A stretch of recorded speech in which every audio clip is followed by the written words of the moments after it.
Well, good morning, afternoon, or evening, wherever you are in the world. Today, and welcome to ESP Community Webinar. I am Rick Bachman, Director of Interactive Communications here at STP, and I'm glad you have joined us for our webinar today, Test Automation Strategies in an Agile World with Vikas Mittal, Global President of Digital Assurance at Zebia. Before we get started, I have a couple of announcements about what's going on here at STP. STPCon Fall 2019 is creeping up on us, and we are celebrating our 10th year in testing by returning to Boston, where we held our very first STPCon. We will be at the Hyatt Regency Boston Harbor, right on the water, and we have 4 days of workshops, keynotes, and plenty of networking planned for our attendees. I guess the most important news is that our early bird discount, which can save you up to $300, expires on August 2nd. This year, you can actually combine all three of our discounts, early bird, team, and alumni, to save even more.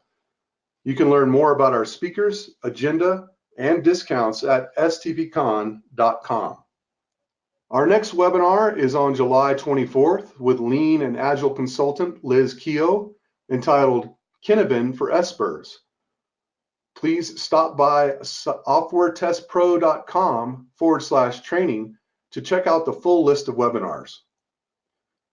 Please make sure to follow us on Twitter. Make sure you tweet any aha moments about this webinar with hashtag STPWebinar.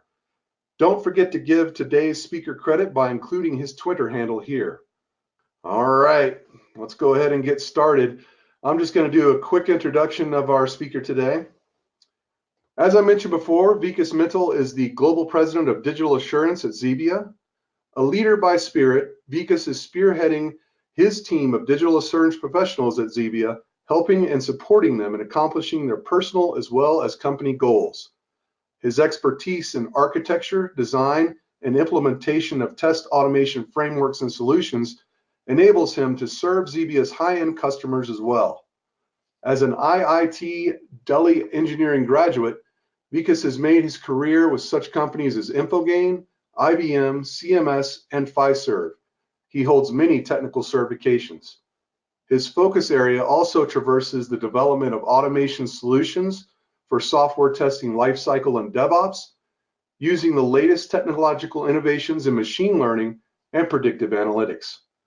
On top of all this, Vikas is simultaneously working on the Mittal Innovation Mission, which is an endeavor of the government of India to encourage and promote a culture of innovation and entrepreneurship, particularly in the tech-driven sectors.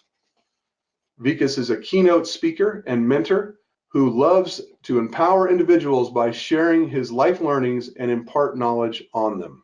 So Vikas, I would like to thank you and welcome you to today's webinar, and we're ready and anxious for you to impart your knowledge and wisdom about test automation strategies in an agile world. I'm going to go ahead and give you control here. There we go. If you want to go ahead and take control there. I do see your screen, so I think we're all ready to rock and roll. Thanks, Rick. Thanks a lot for the introduction and setting the context for the webinar today. Good morning, good afternoon, and good evening for everyone joining globally. Thanks for taking out time from your busy schedules to join this webinar. The title of the webinar is The Test Automation Strategies for Agile. One of the predicaments which I have heard from a lot of customers, my teams, and fellow practitioners in Agile and test automation is the question which still needs to be answered is automation truly delivering the value for you? Are you able to utilize automation to expedite your ability to test and release faster? Do we still measure automation by the number of test cases we have automated, or we utilize different metrics to measure automation success?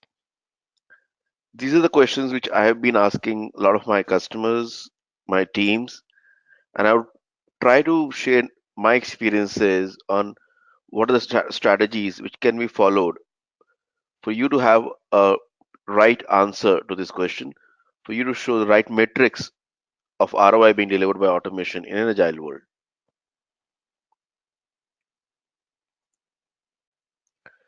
So, before we begin and talk about agile and test automation, there are a few facts which were brought out subsequently in two surveys conducted by the World Quality Report, both in 2017 and 2018, which probably would sound a little astonishing for you, but these are true facts which can be accessed on the World Quality Report. Most of the customers today wants to release builds in production every 2 weeks or sooner. We do have enterprises who are releasing into production every hour or every day. But to the fact, the only automation which carries in Agile today is 31%. The overall average of automation is 31%. When I say 31% test cases are automated, it essentially means 31% test cases which actually work. You may have different automation figures in your organizations. Some may be in higher 90s, some would be around 70s or 80s, and some may probably be in low 10 or 20 percentage points. But an important question to answer is how much of it actually works when you want it to work. Only 18% of the companies in the US are truly DevOps. When I say DevOps, it essentially means that they have an automated mechanism to deploy builds, to execute the right automation, and have an automated feedback loop established. Using only tools like Jenkins is essentially automating your build process, not DevOps. DevOps means that the entire chain end to end has to be automated, including the feedback and the analysis. Today, whenever you approach an important milestone in a project or wherever you are in crunch of time, most of us go with the notion to our teams test as much as possible, or we use human factors to decide what to test. We are dependent on our knowledge of application or on knowledgeable resources in our team to make that decision of what to test and how much to test. Another important factor is that we are already hitting the roof in terms of budgets being allocated to QA. When I say QA, it is not only the testing teams here. It essentially means QA being done across the life cycle of software development, which may include your integration QA, includes your functional QA performance, as well as the UAT. So 40%, nearly 40% of the budgets are already being spent on QA at different stages. They can't go any higher. So obviously something is not working right, or there is some gap in how things are being operated today. And subsequent slides in my webinar today, I'll focus on answering few these questions and sharing few details on how it can be bettered. So what essentially is holding us back from achieving the true value of automation? The first answer which I get whenever I ask this question to my teams or customers is that we have fairly low coverage automation in our project. There are different reasons which are giving for this low coverage. At times, it goes back that we have a constantly evolving application. We are in agile, so our applications are constantly changing, or the UI is constantly changing. The second answer which I typically get is that there are too many automation tools which exist in our project, which exist in our teams, or if it's a large project, if it's a large team, it so happens that every Scrum team ends up designing their own automation framework, which essentially means that the automation is siloed by the component, by the Scrum team, and you never essentially have an enterprise wide automation strategy or a framework or a solution. Another common reason which comes up in my discussions always is that we our test environments are complex to set up, and the data which we require for test automation is not easily available. The common factors for that is we have multiple systems to test, or multiple systems to come together to form the right environment to test, which requires large volume of data. There are security and privacy concerns around sharing of data from production into the test environments, so we cannot leverage that. There are multiple configuration which require setups, or the cost of environment and execution infrastructure is too high. Though this reason is no longer relevant to a large extent with the advent of cloud, with the availability of Docker, you can spin off infrastructure on need and minimize your cost. Another interesting factor which I've heard from a lot of customers is that we have high percentage of automation, but our regression cycles are still very long. We cannot do nightly builds because our teams execute those 1,000 test cases through automation, but the analysis of results takes us more time than actually running the automation. The reliance is still on human judgment for test planning, and there is no prediction model available to predict what test cases to execute or what defects they can encounter. So, what essentially is the answer to all these questions? The answer to this question is that we need to move to a stage where we have intelligent quality assurance, where we are leveraging the data which is captured as part of the software development lifecycle. We leverage the tools which we are using today, like Jira or Microsoft TFS or Rally or any other application lifecycle management tool which you're using to provide you relevant insights. So, what are the three pillars of a holistic approach to or intelligent automation? Is a holistic approach to test automation, having the right selection of test cases for execution, and measuring the value delivered by using the right KPIs or the right metrics to be utilized. So let's get on to the first point, which is what is the holistic approach to automation? So till now, whenever I've interacted with teams, the approach to automation starts always with the discussion around tools. It starts with discussion around technology. It goes into frameworks, what kind of framework we should utilize, what should be the architecture of the framework, how the libraries would be structured, how the code will be maintained in the repositories, what would be the review process, or what could be the standards and guidelines to be followed. All of these are relevant and important points to establishing an approach to automation. But these are all components to the strategy. They cannot be your entire strategy. In any team where automation or test automation is limited to the testing fraternity, I have not seen it succeed. So, for your automation to succeed, there has to be a more holistic approach to automation, which is not limited to tools and technology, but goes beyond tools and technologies and frameworks and includes the cultural aspect of automation.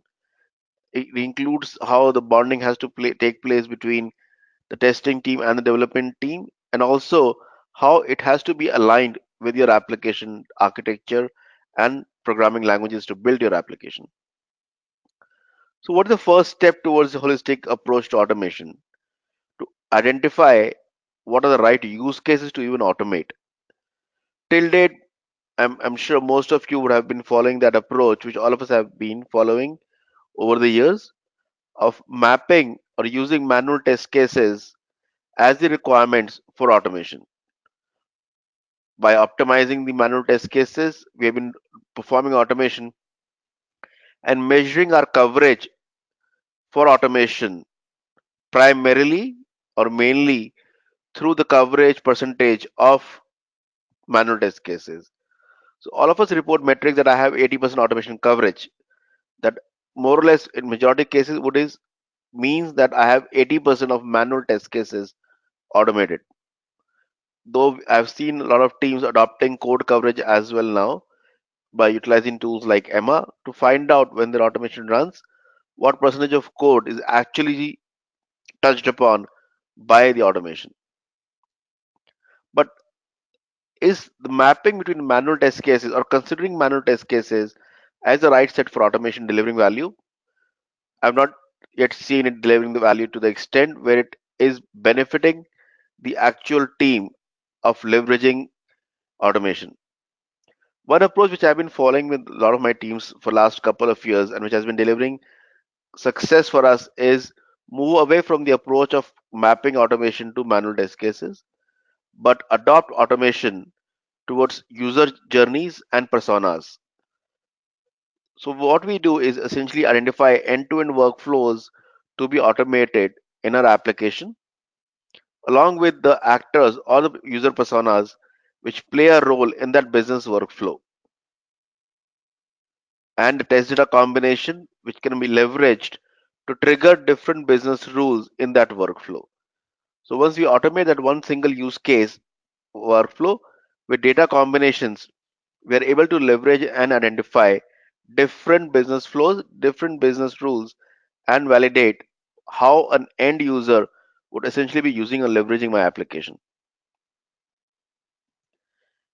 The next step, once you have identified the end to end workflows to be automated with the right test data and persona combinations, the next thing to identify is what are the different technology layers in my application?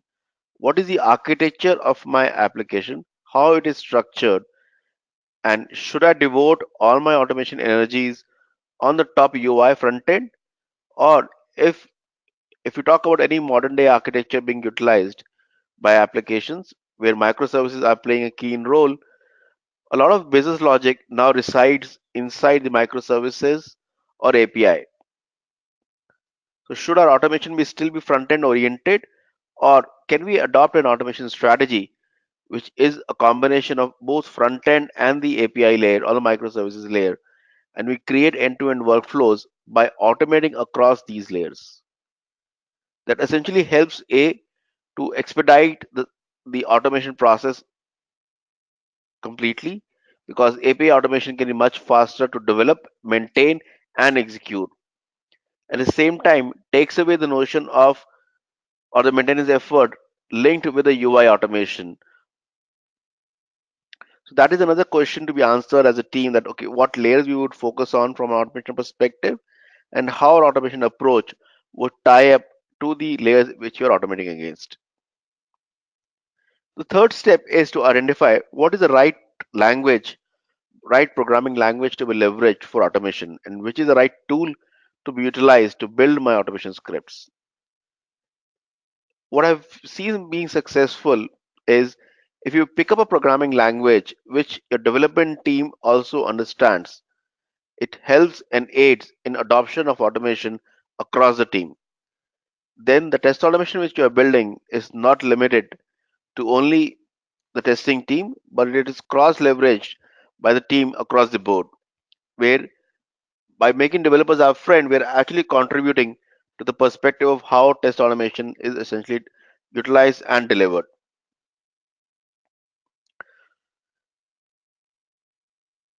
So the perspective of finding the right knowledge, right tools helps to make it across the board. The main cultural aspect which has to be understood and followed is acceptance as a team that quality is not the, the responsibility of only testing team. Quality is a joint responsibility, is a joint ownership for everyone who is part of a project, agile project team. That is also what Agile Manifestos talks about. Once that acceptance and culture is there, a lot of challenges which the teams face in terms of test automation would automatically start getting resolved in terms of communication with the developers to provide right IDs to the UI controls, or providing the UI control IDs ahead of time to the test automation teams, so that we can build our test automation scripts even when the UI is under development. A lot of my teams today are actually building automation scripts even when the UI is still under development. Finally, once you establish the right pyramid for automation, which essentially is a wider base for unit testing, the second layer in the pyramid should be your integration layer, which is essentially your microservices or API test automation, and minimalistic approach on the front end UI automation. The general ratio which we are maintaining these days is 70-30, which means 70% of our automation is actually at the API or the integration layers, and 30% is essentially done on the front end UI, which is more end to end workflows being automated. If you adopted this holistic approach to automation, I can assure you that these are the benefits which you would be able to achieve, which is in sprint automation, where you're automating the test cases being documented in the same sprint in which the functionality is being delivered. A collective ownership for automation where the development team starts to contribute in building, developing, and even maintaining your automation scripts. A faster feedback time because your automation would be up and running and working most of the time, which essentially enables you to leverage it on every nightly build or every PR build generated as part of a agile sprint. A more reliable and scalable automation and a more forward looking approach, which essentially enables you to adopt to any technology change, any UI change, or any functional change in your application. One of the key projects which I just recently delivered, the customer moved from a large monolithic application to a microservice driven architecture where we were able to leverage majority of automation endpoints which we have built in the new architecture. Reason being, we focused more on automation on the API structure, and as APIs remain the same when they moved from monolithic to microservices, 80% of our automation which we developed still worked with some minor tweaks. At Zebia, we have been looking at an approach in terms of identifying what can be a more unified approach to automation. The purpose of this slide essentially is not to promote my organization, it's just to share with everyone an example of how we are leveraging a unified approach to automation. So what essentially we have what I talked in the previous slide, continuing that thought, what we've essentially built is a platform for automation which allows us to automate across all technology layers in our application architecture through one single code base and library. We are using Java as a programming language for our automation solution, where we are using open source tools for JS frameworks. So we are using Protector and Nightwatch. We are using Selenium for web applications. We are using Rest Assured and Java Jersey for API automation, Java Hibernate to automate the backend databases, and APM and Calabash for mobile front-end automation.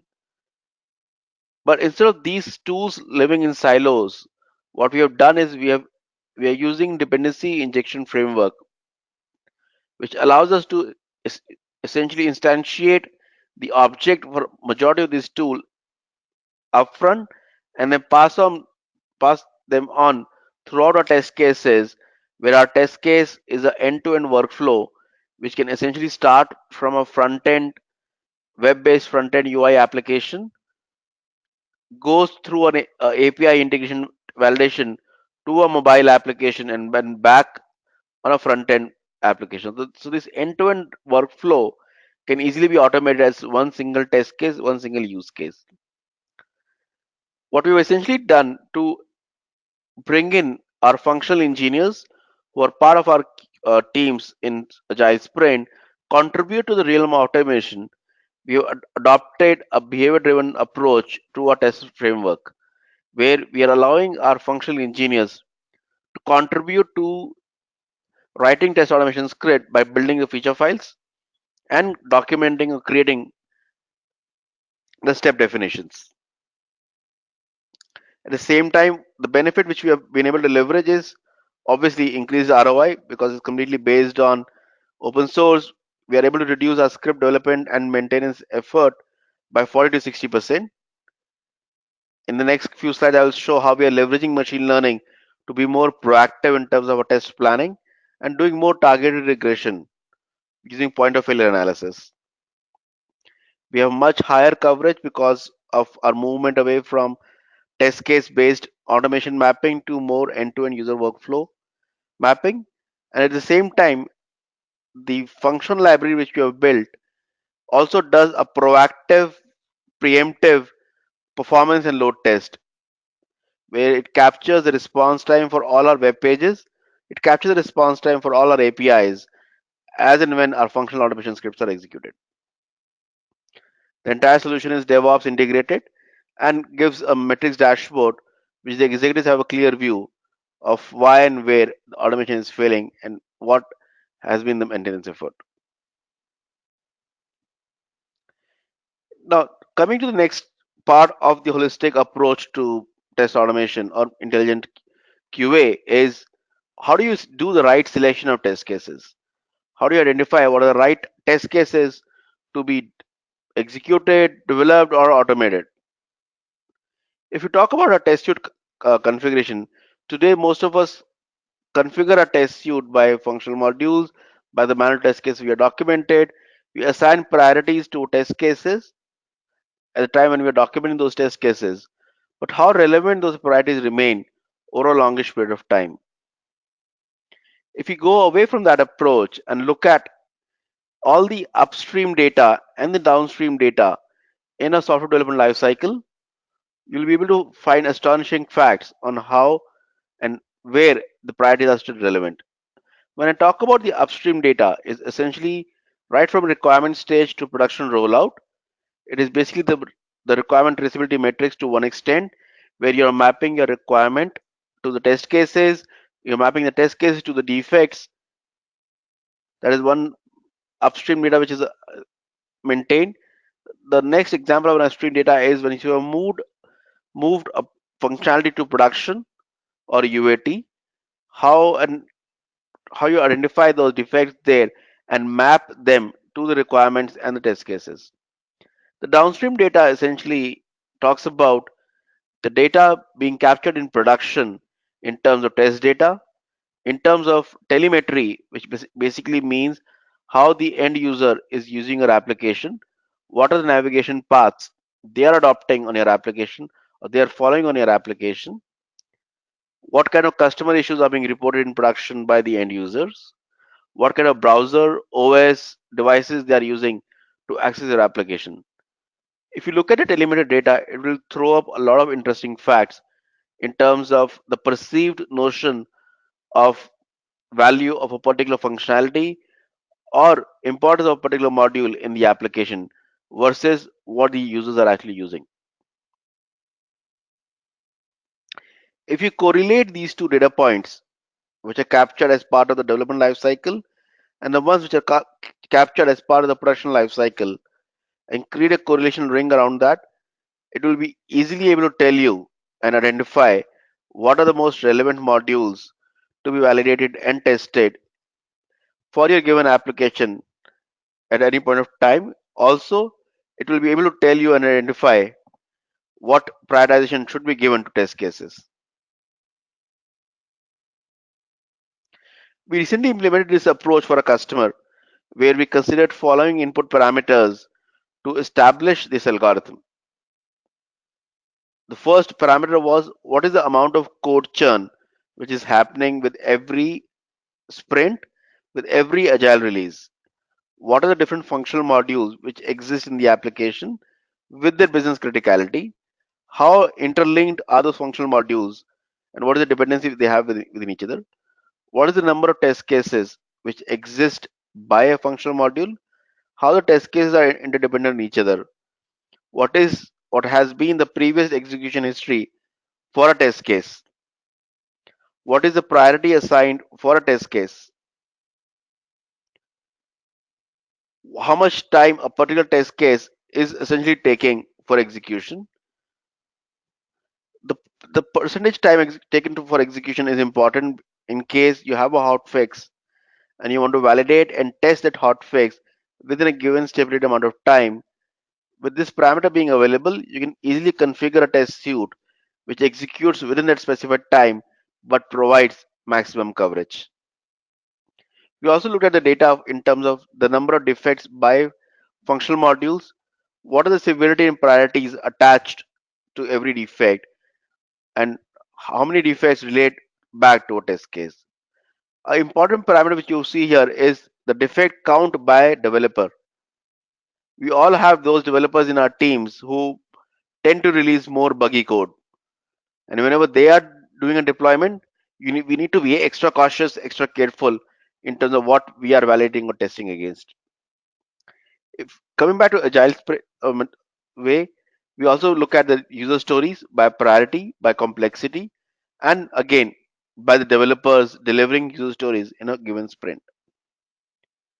Another input, as I described earlier, is telemetry, which is the end user usage analytics in terms of how an end user is utilizing my application. The benefits it delivered for us was A, it helped in improving our overall planning for a release, planning for an agile sprint.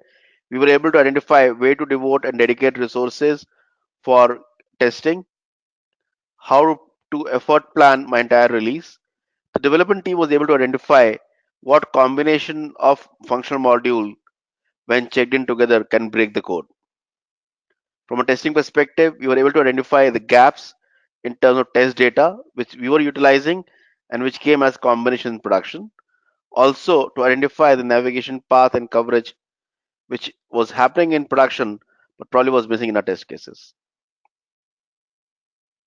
So the two step to a test case assessment is first step is to essentially capture or find out the risk for a functional module. That is, for every functional module, we identified what is the prioritization for functional modules against each other, which is essentially calculated by the standardized mean difference between the test case count and the bugs to be estimated. Once we identify the functional risk for a particular module, we were able to calibrate and identify the risk attached to test cases in that functional module by identifying the probability of failure or the chance of failure multiplied with the severity of damage being caused if there's a failure in that module or if there's a failure in the test case. Combining these two parameters helps to establish the risk factor for every test case which you're doing. What you see right now is the heat map which we generated. The heat map essentially allowed us to establish and find out for a particular combination of functional modules what is the probability of failure of a test case. So just extrapolating or blowing up one of the example rows. So what you see in the first column is the test case ID. The second column talks about the overall probability of failure of the test case. So the overall probability of failure for this test case is 64%. But if you see across for different functional module combinations, the probability of failure changes from 62% to 100% to 33% and to 87%. So the same test case, if validated across different combination of functional modules, has the altogether different probability of failure. And this is the mechanism through which we identify for a given code check-in, for a given build being generated, what test cases have to be picked up and executed.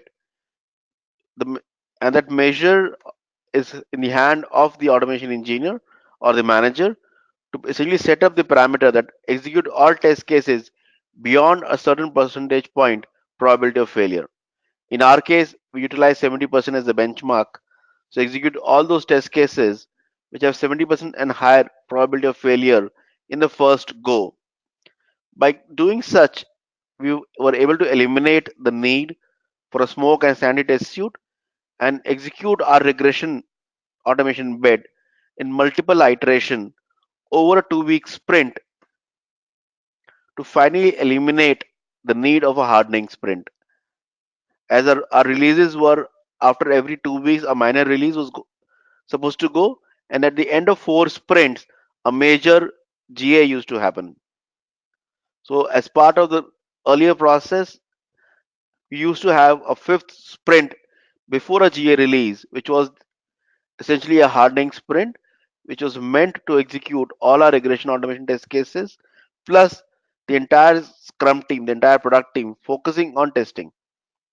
But of following this approach and doing multiple round of prioritized regression early in the life cycle, we were able to completely eliminate the need for a hardening sprint, thereby giving an extra bandwidth of 2 weeks every 2 months to the product team to deliver new functionality, to probably take up a bug fixing exercise or deliver a hot fix to the end customer, which essentially mean we were able to free up time for 2 months in a year for extra development to be carried out, which helped in budgeting for all our initiatives in QA. Now coming to How do you actually measure the value is being delivered or not? Till now, most of us measure the success of testing or measure the being added by testing by measuring what are the number of test cases executed, number of test cases pass or fail, number of defects logged, the defect distribution across priority or severity. But a critical factor which is missed is the effort which is being spent in making automation work. And to make automation really work, we capture these four metrics. The first one being the first pass percentage. That is, at any given build, how many test cases from our automation suite are able to successfully execute in the first go. The objective of this metric is to identify what are the common failure test cases or what are the common reasons for failure of test cases in every build and to address those which are addressable, like the synchronization issues, the issues which are coming up because of lack of update in automation scripts, which is required now because of functional change, to identify those controls on the UI automation which are fragile and which have been changing constantly, so that you adopt different strategies to follow that. The second metric which we measure is the parallel execution ratio. That is, what percentage of my test cases automated can be executed in parallel, which essentially establish the interdependency measure of the test cases. The higher the percentage of parallel execution, the shorter can be your overall time to execute, because then you can leverage multiple Docker clients or multiple virtual machines to execute test suite in parallel and gain more coverage in lesser amount of time. Another important parameter which we track is the total feedback time. That is, as part of my DevOps pipeline, if I'm executing the automation, in what amount of time I'm able to circle back and certify a build. The feedback time includes the time taken for execution of automation plus the analysis time to truly come back with a result which is then usable to certify a build. Another important aspect which we measure is the percentage of automated data generated, percentage of test data generated through automation, which essentially enables us to measure and find out what percentage of my test cases or automation can be executed by data generated automatically, and I'm not dependent on data from anyone. The last is what percentage of my test cases were executed as part of the pipeline. As you would have noticed, and as I described in the previous sections, that my teams are done away with the approach of smoke or sanity, and we do more prioritized regression every time. An important factor for us to measure is out of our total regression suite, how many test cases we were able to churn through the pipeline with every build being generated, which essentially gives us the confidence that what overall functionality code base we have touched in our entire execution lifecycle.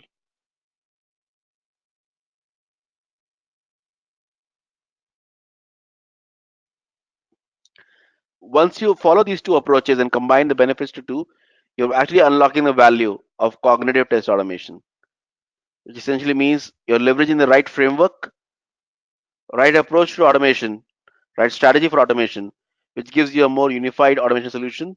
Plus, you're able to identify the right test cases to automate, right ones to execute, and are able to run more prioritized regression every nightly build. Just showcasing one of the examples for one of our customers where before we took up that project, their overall cost of regression, annual cost for regression was $1.5 million. We were able to reduce it to 500K US dollars by achieving 80% automation. By leveraging our machine learning algorithm, we were able to reduce it down to 250K in a 1 year time span. So the additional $1.25 million saved were essentially leveraged to build up our tools and technologies. And this entire project was run against an automated test suite of more than 40,000 test cases, which essentially enable us to have a huge improvement in speed and thoroughness which we are adopting. We were able to reduce the overall test case to execute by 50 to 70% and completely eliminate the human factor in terms of prioritizing and identifying what test cases to execute. Finally, this is the last slide I have, and I have a small survey available if you guys want to leverage this questionnaire to identify and validate your own project teams in terms of where you stand today in terms of maturity of test automation or maturity of QA practices in your projects. Please go ahead and leverage the survey. It's a simple questionnaire based survey which probably would take you collectively with your team one sprint scrum meeting of 20-25 minutes, but can give you a great amount of insights in terms of how you are actually doing today in terms of test automation and what it would take you to move to the right automation strategy and the right pyramid for automation. My contact information is mentioned below. I'll be more than happy to share my knowledge further with you guys out after the webinar through LinkedIn, through my Twitter handle, through emails. I have given both my personal and work email, or for those like me who are more friendly on WhatsApp or mobile, you can reach out to me directly on my mobile number as well. Rick, as we are now 15 minutes left in this webinar, um, are you more than happy to take up if there are any questions for me? Okay, yeah, we do have a couple questions, and just to remind everyone, if you do have a question that you'd like to ask, go ahead and put that in the questions panel, and we will ask that. So, Vikas, the first question I have is, can you explain more about how you calculate the probability of a test case failing? Sure.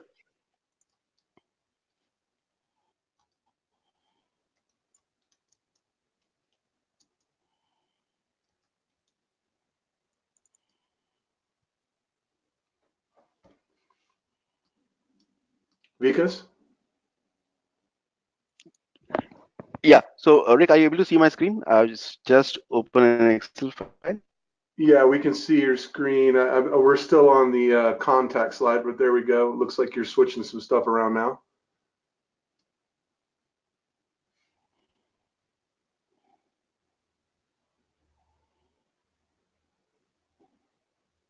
Okay. So, in the meantime, while it is still loading for everyone, I'll answer that question. So, the factors which we utilize to identify the the test case probability of failure, as I mentioned in one of my slides, there are different parameters which we leverage to establish the correlation between a test case and its execution history and in previous situations when it has failed. We use logistic regression mechanism to correlate that data with the code churns which we have utilized or against the builds where the test case was essentially executed and would have failed in the past or would have been a successfully passed in the previous situations as well. So by using logistic regression across those data parameters, we were able to identify the probability of failure for every test case which was part of our repository. So if you have a mapping established in your test data pointers between your test case and defects, and if you're maintaining the test case execution history for your test cases in the ALM tool, those two data pointers along with the build information would help you to create a correlation and using the regression mechanism to find out the probability of failure of a test case for a given combination of area paths or functional modules. Rick, we can take up the next question. Okay, thank you for that explanation. The next question says, what tools are you using to generate heat maps, and how are you executing 40K automated tests, can you elaborate your test execution environment? Sure. So to okay, I'll answer the second question first, and then I'll come back to the first part. So we are executing 40K automation test cases, and to that point, I'll like to elaborate further that prior to me taking up that particular project, these 40K test cases were executed by a team of 52 engineers over a period of 1 month because there were some misfits in their test automation strategy. There were a lot of failures. Their first pass percentage was low 30% because of test data issue, because of environment not being created properly. We were able to change those 40,000 test cases executing from 1100 man days to 32 man days. So those 40K test cases today are executed for me by a team of 8 engineers in 4 days, which we have now further reduced to a team of 4 engineers in 3 days. The infrastructure environment which we utilize or the distribution which we have for the 40K test cases, we moved or we shifted the pyramid for a lot of those test cases from front end to 70% API or web services layer automation, and 30% of them was still left over, which were more front end UI and mainframe test cases. The test infrastructure environment which we utilize is Dockers. So we spin up Dockers at runtime, multiple 50 parallel Dockers we utilize to execute our test cases in a 50 parallel thread mechanism because that is the throughput which our mainframe application can take in terms of parallel threads being established. So we are limited to 50 parallel threads being running using Docker to execute our 40K test cases. Rick, can you just remind me what was the first part of the question? Yes, it was what tools are you using to generate heat maps? Great. So we are essentially using all open source stack also to leverage and generate or utilize our machine learning algorithms. So I'm using R and Spark for massaging and running my algorithms to generate my heat maps. For visualization of those heat maps, for a particular customer, we were using ClickView, but majority we're still using R and Spark to generate those heat maps for us. For one customer, we have started now utilizing SAS as they had a license for SAS. So we are using SAS as well for visualization and running of algorithms. For storing all this data, which we are utilizing as part of a machine learning algorithm, we're using Cassandra as a database for all our time series data. Plus, we are using MongoDB as a data storage to store all our data on top of which our R and Spark algorithms actually run. Rick, I can take another question. Okay, thank you for that explanation. How do you find the test cases which will execute in parallel? So that is an interesting question. So if you would have noticed in one of my slides, I described about identifying the test case interdependency. So this is one of the important parameters which we establish as part of our test automation strategy, as part of our ability to run test cases in parallel. Whenever you have test cases which are dependent on each other, they have to execute together. But in our process, as our automation is focused more on end-to-end workflows, majority of our test cases are actually independent in nature, which can be executed in parallel. But we do follow some sequencing to avoid duplication or duplicate buildup of data in our testing cycles. Rick, are there any more questions for me? Yeah, there's a couple more here real quick. Let's see here. So you selected those test cases that have a higher probability of failure? Question mark. The first attempt is essentially to identify and select those test cases which have a higher probability of failure, because as one thing which we all need to understand is, as a testing fraternity, our objective is not to pass test cases. Our objective is to find out test cases which would fail, which would lead us to defects and are genuine failures. So, as test automation, my first priority is to identify those test cases which have a higher probability of failure, which can potentially lead me to defects, and identify the issues in my application. But that does not mean that we leave out test cases which have a lower probability of failure. Those are executed after our first set of test cases. We keep on running our automation in parallel, but the purpose of executing the high probability failure test case upfront is my team can analyze them faster and have a much faster feedback loop and time, because majority of times I have noticed that teams execute automation, but before they can complete their analysis, they are forced to move to the next set of execution. Rick, are there any other questions for me? Yeah, just a couple more. So Sure. one is, it's actually, I think it goes back to the worksheet you might have had up, but I might be wrong. Is there a worksheet for the metric? How do you record and use the various metrics mentioned? Yeah, so I do have a metrics dashboard which has the formulas as well as the visualization for the metrics which I mentioned, and I would be happy to share it with anyone who reach out to me on my email, Great. or on LinkedIn or Twitter. Just reach out to me, and I'll be happy to share those metric sheets or dashboard with you guys. Okay. We have one last question. Any tools or strategies developed for the analysis of test failures?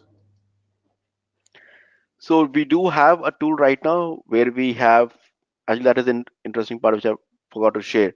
So what we have done as part of our entire automation strategy, we have actually even automated the first cut analysis of automation failures, where we have identified different categories and subcategories under which our automation failures would fall into, so that our feedback loop is automated for the first pass. So what we have done is essentially we have established pointers or logging mechanisms within our automation test cases as well as in our automation solution, where the logging at every step and every stage is being maintained and reported, which at the end of the run, our automation engine, the analysis engine runs and correlates those failures back to our previous execution analysis and find out common patterns or what category and subcategory my teams would have selected for similar failures in the past, and automatically tags the new failures with those categories and subcategories, so that the next time when my team comes in and sees the report, all the failures are automatically mapped by a unique ID. They have all the logs and screenshots for every failure available at one single place, and the category and the subcategory and any previous reference of the same test case failing or the same test step failing or the same error is already mapped into. So it has enabled us to reduce our overall analysis time by roughly 80%. Where if there are common trends or common test case failures, we essentially just have a quick glance and approve that failure on our tool, and that either gets automatically logged as a new defect, or an existing defect is either reopened or commented comments are added to it. And Okay. again, I'll be more than happy to share all those details with you guys. So just reach out to me and I'll be happy to share. That's very generous. Thank you, Vikas. One more question just came in, which I think is pretty good. I think the group could benefit from it. And then this will be our last question. Um, can you provide an example of how predictive analysis to minimize the need of a domain expert? Okay. So this is a question which I will just spin this question in a different context, because this, you rightly said, Rick, this is a fairly important question, and this is something which I've recently written a white paper on. So my belief is, and that is the reason why I said, that domain is something which is critical and important, and a prediction algorithm cannot essentially cut short the need of a domain expertise. And that is the reason why I always say that automation cannot and can never take away the jobs of domain functional engineers. What probably it can replicate and eliminate is jobs of only functional engineers. So prediction algorithm per se cannot eliminate the domain experience or domain knowledge. And that is one of the reasons why one of the parameters in our algorithm is essentially the business criticality of a functional module, which essentially comes from the domain guys. I hope I did answer that question correctly. Yeah, well, I'll tell you, it was very informative and useful webinar. I'm sure that everyone got a lot out of it, and we really appreciate your time today, Vikas, presenting for us. Again, I wanted to thank you, and we hope to hear from you again in the near future. Sure. Thanks a lot, Rick. You're welcome. All right, everyone. Well, this concludes today's webinar. We really appreciate you attending. Just a quick reminder that we do have the early bird discount for STPCon, which will be held in Boston, Massachusetts, September 23rd through the 26th. That early bird discount expires on August 2nd. So make sure that you run by STPCon, check out the program, the speakers, all the different networking events and those kind of things. We're going to have a lot of fun. Again, we're celebrating our 10th year anniversary in testing, and we'd really like to see you there. Our next webinar is on July 24th. You can see that webinar as well as all of the other webinars we have posted for the upcoming season here. And you can find that at softwaretestpro.com/training. Again, everybody, thanks a lot for attending today's webinar. Really appreciate it, and I hope you guys have a great week and keep practicing your testing and automation. We'll talk to you soon. Thank you. Bye-bye.